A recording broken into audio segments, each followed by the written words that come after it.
turn, no? Me too. No. I like the one over there. Ranger, you said you didn't like his turn. What's going on? Why?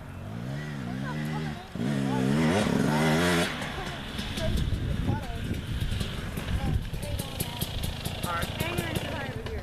He's just spotted on the clutch and he's yours. When you started that sentence, I'm sorry, I didn't hear what you said. You're coming in what?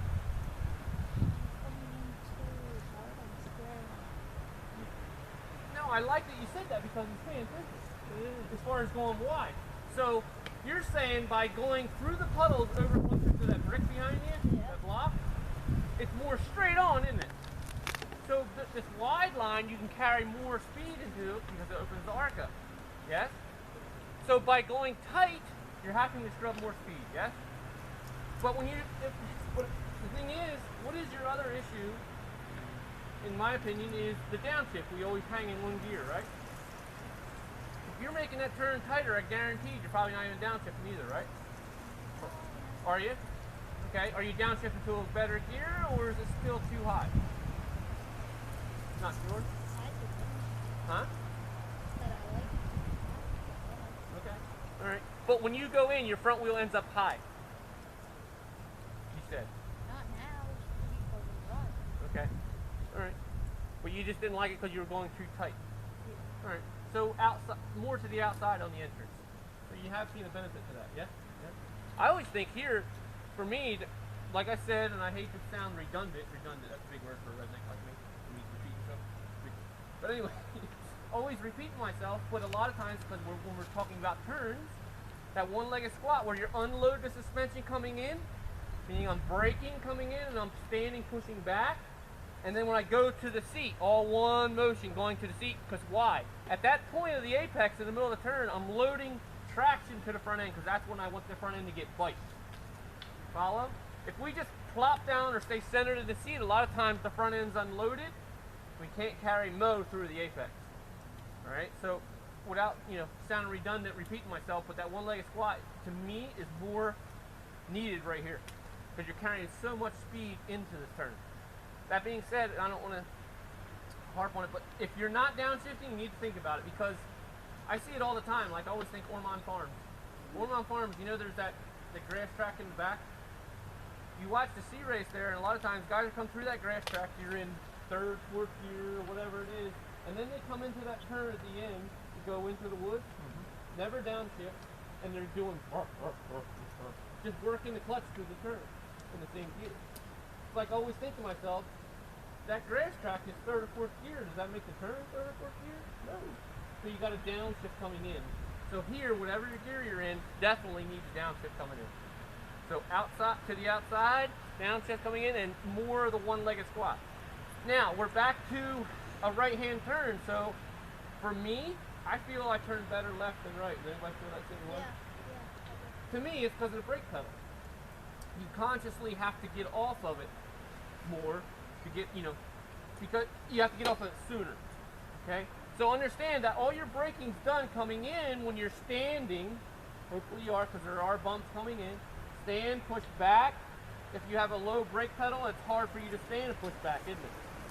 Is that something difficult, Pat? Like as far as your brake pedal being low? Because sometimes when guys have their brake pedal real low, like wood guys, and they're pushed back on the bike, and then they can't find it, they're standing. A lot of times.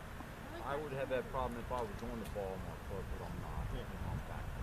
And see, and I said that this morning, but I'm more or less back and forth between arch and ball, arch and ball, arch and ball. So foot's moving around. Me and Mike always battle on that because he's more of an arch guy because his brake pedal's real low. Yeah. So we're always back and forth. But then he was more of a shooter too. Yep.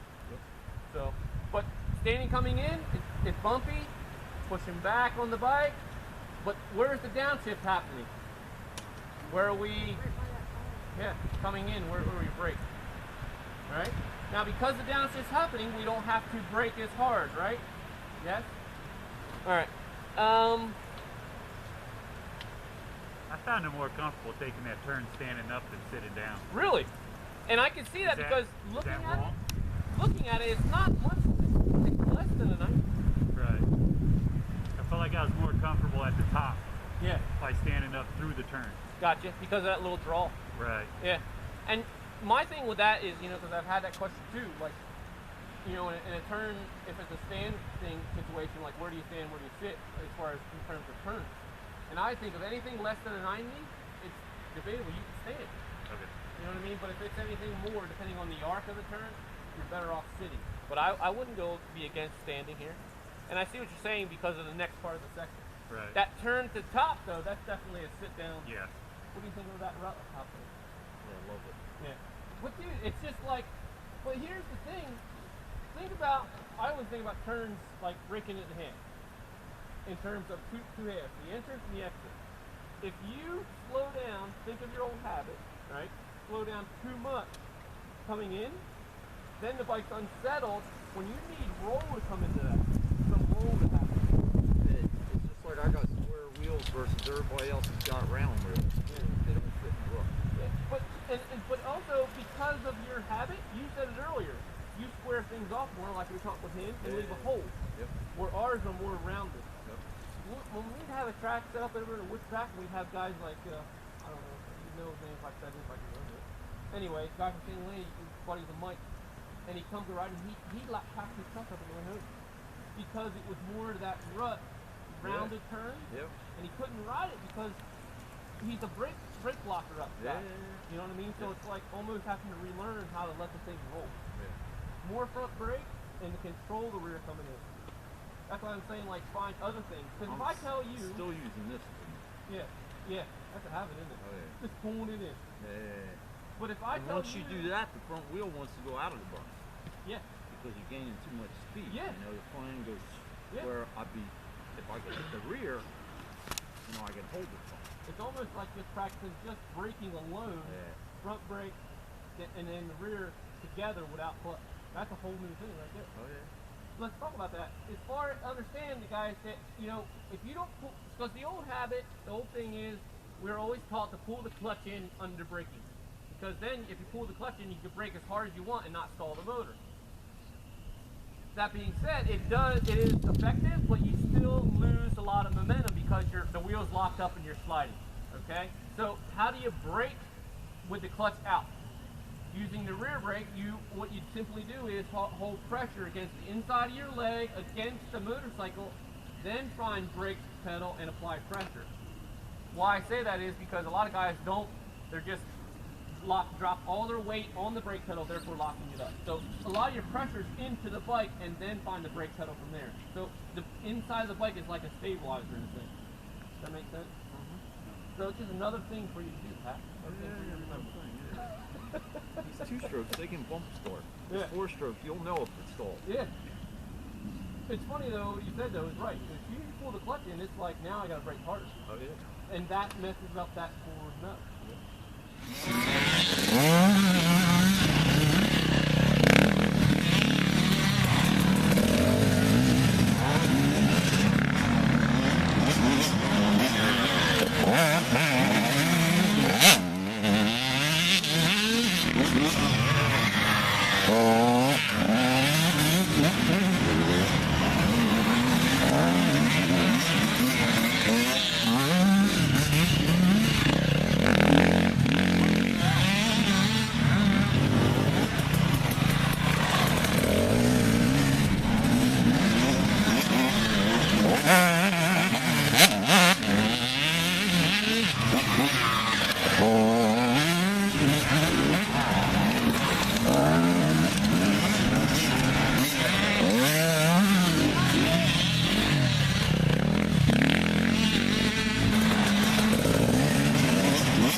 Now I just wanted everybody to get comfortable with the hill obviously first, okay? Was it a little intimidating, the uphill, the downhill? Uphill I was okay. Staying the downhill, yeah, it's good. Once I did it, it's pretty good. I remember hill climbing as I was a kid, I always like to go down first. I don't know why. I know a lot of people think, oh man, I'd rather go up. I'd rather go down something. At least I can figure out the dirt, and soft or whatever, and then turn around and go up it. Alright, with this, the idea here is to learn clutch control. You roll up to the bottom of it and everybody starts from a stop. 1 foot, I know it's hard to hear because of the hump. 1 foot up, 1 foot down. For the simple purpose the 1 foot up, pressure on the foot peg helps hold you forward, okay? The idea is here to learn clutch control, that feed. We start maybe a bike length or so away from the bottom of the hill, okay? Until you get comfortable. The more comfortable you get with your clutch control, the closer you can get to the base of the hill. And we're playing around with different gears, depending on what bike you're on. If it's a bigger bike, second to third, meaning you're gonna start in second, and then a couple times once you get once you get more comfortable with second, you're gonna move to third. You're just trying to learn how to apply clutch speed and power to get up the hill. What happens in most cases is with this, a lot of people get revved up and ready to go and they just pop the clutch.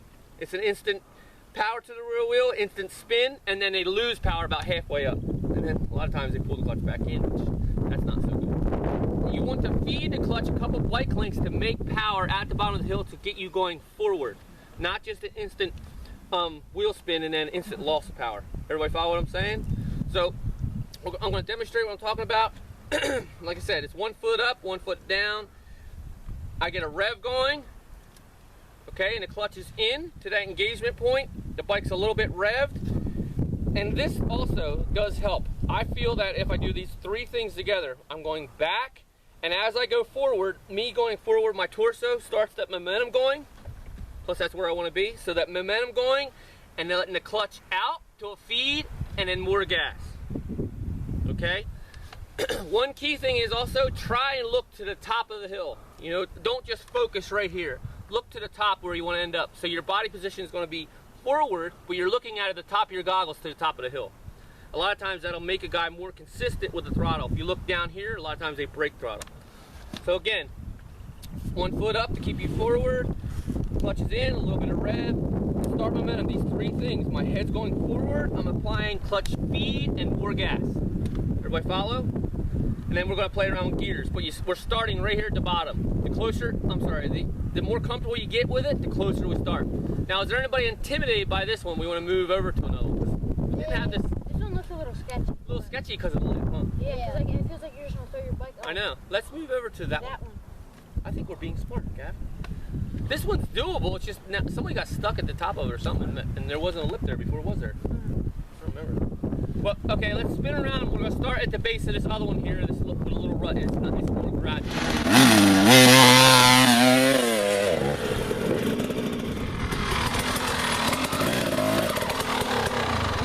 What do you think? Is that enough demonstration? You want me to do it again? Yeah? No, I think it's enough. You got to figure it out. You follow what I'm saying? If you're not comfortable, start a little further back until you get more comfortable. It's working from the engagement point where the bike stops or starts, and it's feed as you feed throttle. Don't just dump the clutch, all right? Trying to make power out of the bottom of the hill here. Is anybody intimidated by this? All right, Ranger, if you're intimidated, it's fine, no problem. Let's just start a couple bike lengths further back. As you get comfortable, we'll move up, okay? I have no problem with that. See, that other needle is so fat, it just loads up like... I heard it. All right, fire it up.